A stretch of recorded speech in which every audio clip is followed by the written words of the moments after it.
am so excited to be bringing you my fourth author interview, this time with the incomparable Thea Verdone. Thea says that she writes spicy romances about imperfect people haunted by inner demons and dark histories. Girl, no kidding. Setting is everything, and Thea gets that right. It's as much a part of her stories as the characters themselves, and when she's not making her friends laugh or her readers cry, she can be found reading, learning how to draw, she says very badly, but I find that hard to believe, or in nature. I just read Endless Depths, and it was absolutely a 6 out of 5 star read. The characters Oh, Cole and thank you. Morgan, and the setting of the crab boat. Oh, it was gorgeous. Give us your elevator pitch about Endless Depths, because oh my gosh, My elevator pitch, I left it like in the basement of the building. But they're two crab fishermen husbands who have the perfect relationship until tragedy strikes and it tears them apart. And then they find their way back to each other. that finding their way back to each other bit, I was worried. Girl, you had me beside myself. Chapter 5, I was crying my eyes out. I didn't know what was going to happen next. This is such an amazing book. And, you know, at the beginning, you see these two husbands, Cole and Morgan, and you just think, wow, that's a complete match made in heaven, right? And then all of a sudden, the tragedy and everything that goes wrong, and you're like, this can't possibly be happening. So, how did you land on crab fishermen for Endless Depths anyway? Is that something you have experience with, or did you research it? No, I'm like short and a weakling, so I definitely am not a crab fisher person. But I had this idea like a while back that I was going to do something where like it was supposed to be like shifter though. But it's like I don't want to have to like create underwater politics and stuff. That seems like way too much for me. So then it kind of like naturally evolved. Like I thought it would just be like one fisherman. But I always knew there was going to be some tragedy and like some survivor's guilt going on.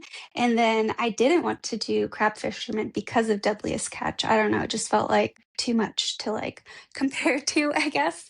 And then I don't remember how I ended up ultimately getting back to there. I think it was because I thought that it would smell less fishy, which is actually not true, I guess, if they're like cutting open the fish for bait and stuff. So that's how I got there. Oh my gosh, it smells less fishy. Yeah. Okay, in your profile on Goodreads, you talk about how the setting is as much of a character, and the Briar Anteros is this crab boat, and I could see it clearly in my mind. Now, you did put an image in the front of the book that showed like the layout, so that was super helpful. And I could see it, I could feel it, I could smell it, and the ocean waves and just everything. The way you described it in that book was so perfect that I was on that crab boat, and it did smell fishy to me, just gonna say. Yeah, I forgot all about the fishy smells, but thank you so much. Yeah, I'm glad it has been resonating that way because I actually kept this book really tight, and normally I would do a lot more expansive setting details, but I just really wanted this to be a much shorter book. So I'm glad it's still, is nailing it.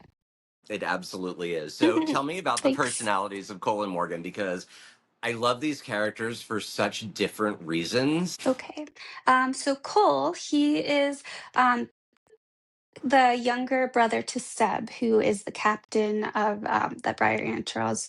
So he's always kind of felt insecure in himself and like in his brother's shadow because his dad, who was the former captain, was one of those big sort of golden child versus scapegoat type of parent. And he kind of like set off his life that way because when he was born, his mom passed away giving birth to him. So it kind of set him up, unfortunately, from like day one for like his dad kind of resenting him unfairly. But we meet him as an adult, and he's just super sunshiny and sweet and always making people laugh and like giving love like very overflowingly. It's not like he was flawless or anything. He had issues with insecurity and stuff, but to me, he was like this very flawless character, and then he changes completely, by chapter 6 of the book. Which was So devastating, by the way, watching that change happen. I was so invested at chapter 5. Like, how do I care this much at chapter 5? But we're going to talk about how you do that a little bit later, because there's another book that you wrote that had me by chapter 4. Tell us about Morgan.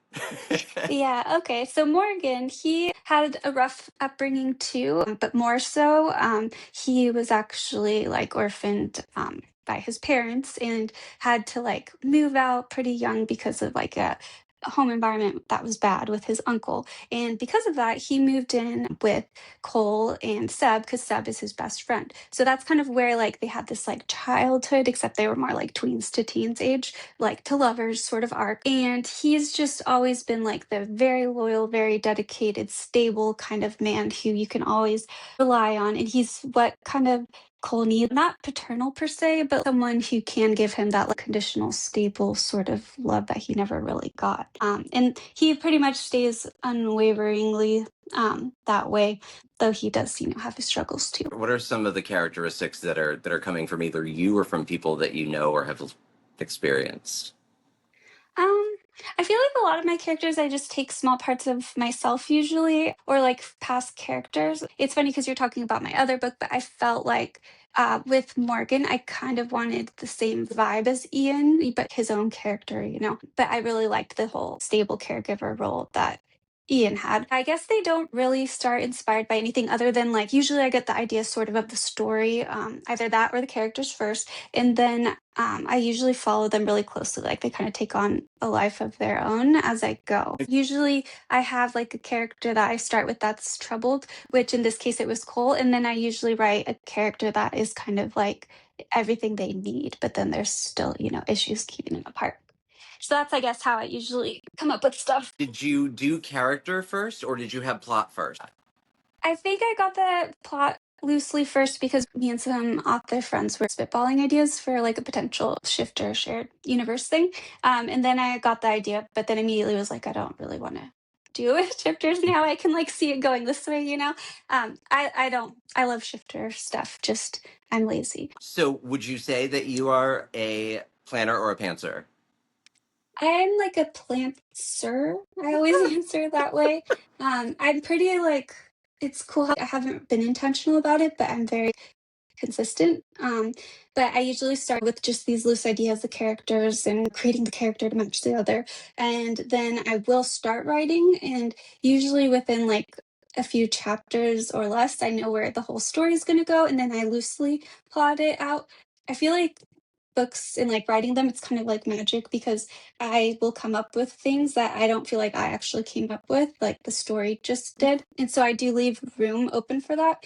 And I usually do like outline wise, I will like step a few times throughout the book, just make sure I'm sort of hitting like a romance plot beat rhythm, except I don't ever seem to nail them. But yeah, that's usually so it's like a mix of like giving myself enough freedom, but also wanting to make sure you could understand it. That's a completely different answer than I've had from the other three authors that I've had. So that's really interesting, Plantser, because I like that you start your book and then the plan kind of comes to you afterwards. That's an interesting way of going about it. Have you always just sort of is that how you started writing? You just started writing a couple chapters and then all of a sudden you had a plot? Well, I always like have a certain like when I started writing this book, for example, I knew that there was going to be someone who had lost someone and had guilt and they're a fisherman. So I did know this loosely. And then I ultimately, through just milling it over in my head, came up with those guys. But I guess for me, where I need to write a little bit, I need to get to know them more because, like, what kind of character issues they have will help me figure out their arc for the whole story. When you started Endless Depths, is that the route that you took with Cole and Morgan? Like you had an idea, and as you were writing it, you were getting to know them, and then did you have to go back and rewrite once you knew them? That does happen a lot. For this book, I kind of did things differently. Usually I rewrite and edit as I go, but this time I just wrote it beginning to end because I just wanted to like my last book I took forever to finish it. So it's kind of different and I do end up rewriting stuff, but I don't find it like a waste because I usually will save a lot of the words into like a garbage document that I can pull from later. I have like a good system in Scrivener where I just like drop them off to the side and then I totally reuse them. So What I'm finding in these books now that I'm into your second one that I'm reading is that as you're writing and learning these characters, you are building that within the reader that is going to make us care about them. And it happens so quick and so early. So whatever you're doing there is working. Don't change a thing. thank you. Yeah, I do try to, but I don't always nail it. It's funny you said that about Alec because I feel like people are either they're like, I don't care about this guy at all, or I'm totally rooting for him, you know? But We're gonna talk about that here momentarily because I'm entranced by that book. Okay. Anywho, I was entranced by this one too. So, what is your favorite scene in Endless Steps without giving away any spoilers? yes, I was trying to think of it like without spoilers, but I guess it would be there's like this scene where Cole and Morgan have been separated. They're estranged, but they're on the boat together. Morgan is like out on the bow, and Cole comes out to check on him. And Morgan is just like really having a hard time. And like finally, Cole kind of makes the connection to like how much he's struggling. And he also has an epiphany about like some things that happened at the beginning and like why Morgan did what he did. And then like finally Cole takes care of Morgan. And that's my favorite part because poor Morgan has been like just holding it up for so long. And so he really deserved that. Totally. Oh my gosh. That whole arc of how they're going to find their way back to each other, of how Cole is going to find his way through the loss and the grief is just, it's heartbreaking, but it is so beautiful. And that scene where you finally see him wanting to take care of Morgan a little bit because he cares is just so gorgeous. Ugh. Thank you. And there were so many moments that my jaw hit the floor. And I was thinking to myself, okay, Thea is a bad witch, not a good witch. And I need to be ready for what's going to happen here. And then in the end, you ended up being a good witch, thank God, because I couldn't have cared more about these guys. So beautiful. Now, did any of your Thank characters in you. Endless Steps surprise you? Like, so Sadie Hepworth told me that one of her characters, and He's Not For Me, started yelling at her when she was trying to come up with his backstory. He was like, that's not what the backstory is. And then Daisy Holloway said that her characters controlled the whole story in Slow Brew. So do your characters do that to you as well? Yeah, I do think certain ones take on a more stronger role depending on their personality. And I guess I will say for this book, I knew I wanted to like handle chronic pain stuff, but I was almost exploring like having Cole actually have some battles with substance use, but then I know exactly who Morgan is and he would like never be okay with that. So that was kind of a point where it wasn't about, you know, himself that surprised me, but like his own ideas of what he would stand for made me change course. There was this line in there where Morgan was saying that, he's been surrounded by these people who have addiction for, their entire lives, and that's not something he could put up with. And then all of a sudden he kind of lets on that he's got a little bit of an addiction to coal. And boy, that's so not healthy, and we ought not be addicted to humans, but it's real too. Mhm. Yeah. Yeah, thank you. Yeah, I feel that's kind of how I felt about the scene too. Like it's kind of like an epiphany for him. And I think that he could have potentially ended up actually getting there to like, you know, moving past that addiction and cutting Cole off, but then, you know, it's a romance. So they worked it out eventually. Thank God, because some of these books that I've read leave me going, "Wait, what? Where's my happy ending?" And if you had done that, we would be having a very different conversation. Yeah, I could never because I'm so mean to my characters. They have to have something nice at the end and my readers. So Ugh. And I can't wait to see that in the next book. There are more books in this series. The Endless Depth was the very first book. Tell me who are the characters who are next, and can you give us a glimpse of what that's going to look like? absolutely. So the next book, I'm calling it Rising Squall. I had to like pick something and now I like am doubting it, but it's too late. So we're just gonna call it that. I'm just like, it's kind of a mouthful. I like it. Thank you. I mean, you know, like the meaning of the words is nice and it works for them, but I'll have to practice saying it, I guess, before I talk about it more.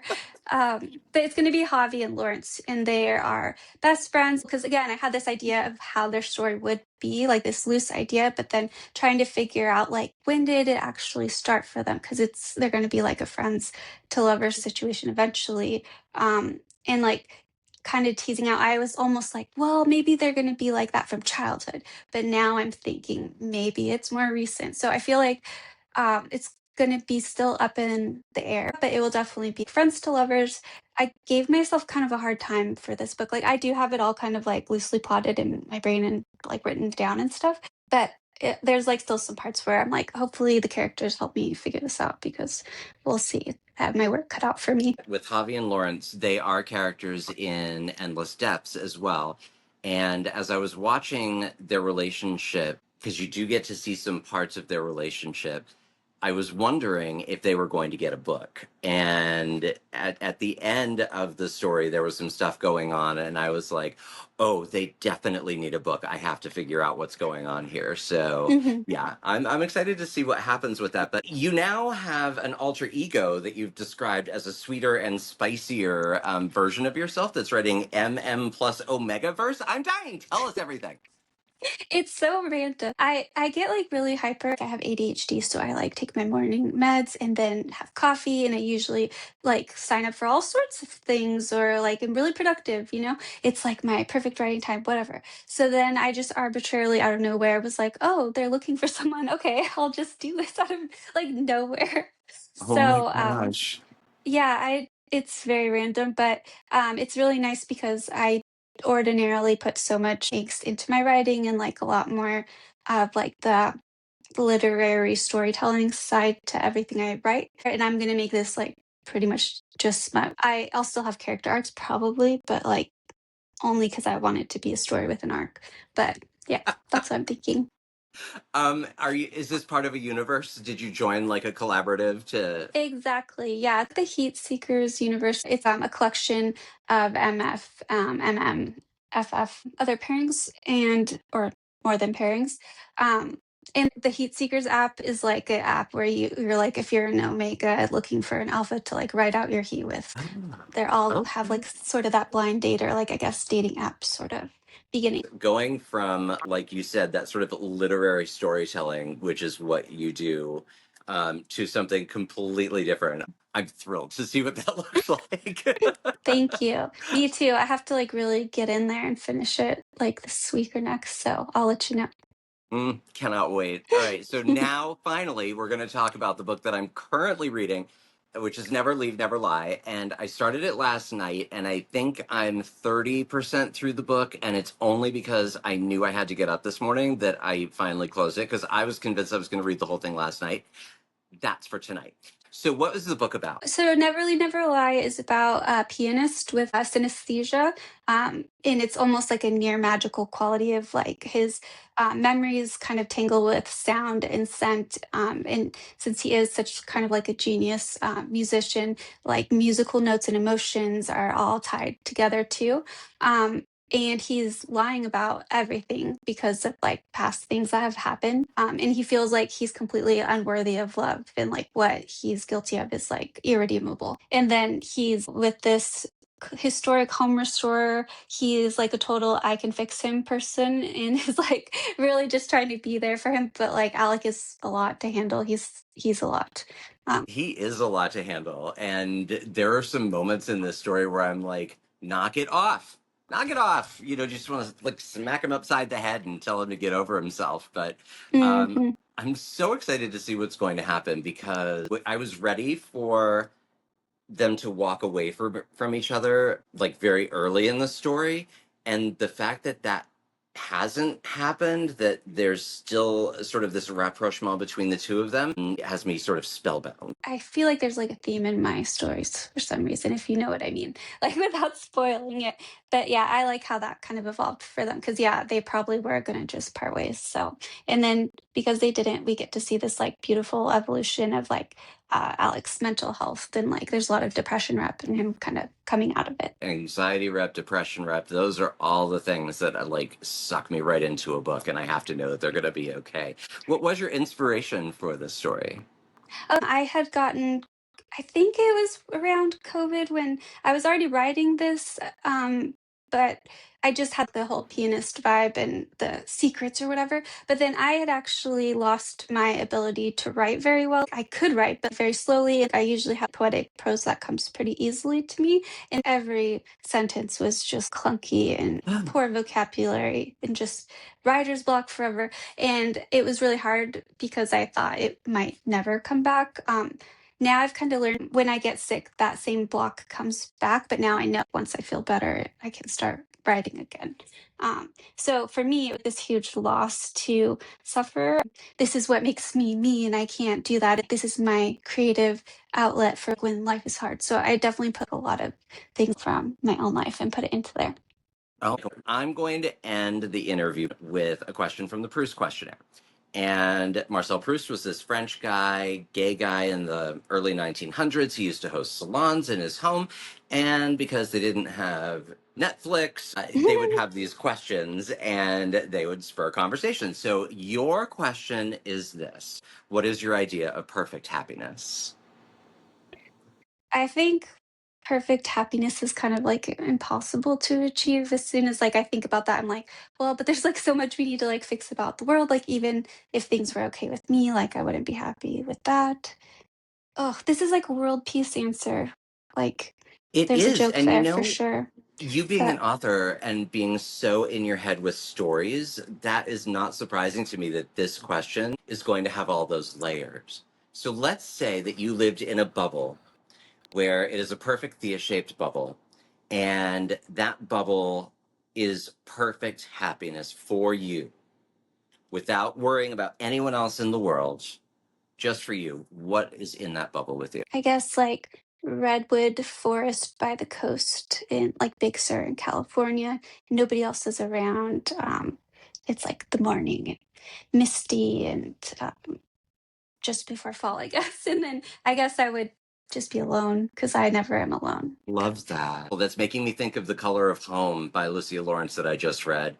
It takes place Oh, in the really? Pacific Northwest. The woods in the Pacific Northwest are home to one of the main characters named Miles, and it's just his centering place, and that just feels so beautiful to me. Thank you so much, Thea Verdone. Your book, Endless Depths, is out now. It is gorgeous. And then tell us your other pen name. Talia Flume. And the book is called Wrong Date, Right Mate. Okay, something completely Thank different. you.